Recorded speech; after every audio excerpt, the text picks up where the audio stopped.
2026 বিশ্বকাপের গ্রুপ পর্বের লড়াই এখনও শেষ হয়নি। তবে দ্বিতীয় ম্যাচের পরই টুর্নামেন্ট থেকে বিদায় নিশ্চিত হয়ে গেছে হাইতির। ব্রাজিলের বিপক্ষে বড় ব্যবধানে পরাজয়ের পর বিশ্বকাপের প্রথম বিদায়ী দল হওয়ায় তিক্ত অভিজ্ঞতা অর্জন করেছে ক্যারিবীয় অঞ্চলের প্রতিনিধিরা। এর আগে নিজেদের উদ্বোধনী ম্যাচে স্কটল্যান্ডের কাছে হেরে চাপে পড়েন হাইতি। ফলে দ্বিতীয় ম্যাচে ঘুরে দাঁড়ানোর লক্ষ্য থাকলেও শক্তিশালী ব্রাজিলের সামনে তারা কোনো প্রতিরোধই গড়ে তুলতে পারেনি।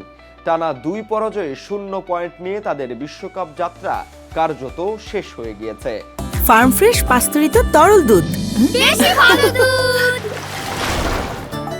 গ্রুপ পর্বে হাইতির এখনও একটি ম্যাচ বাকি রয়েছে, কিন্তু বর্তমান নিয়ম অনুযায়ী শেষ ম্যাচে জয় পেলেও তাদের ভাগ্যের কোনো পরিবর্তন হবে না। ফলে শেষ ম্যাচের ফল যাই হোক, পরের পর্বে ওঠার দরজা তাদের জন্য পুরোপুরি বন্ধ হয়ে গেছে। 2 ম্যাচ শেষে গ্রুপের চিত্র এখন বেশ স্পষ্টই।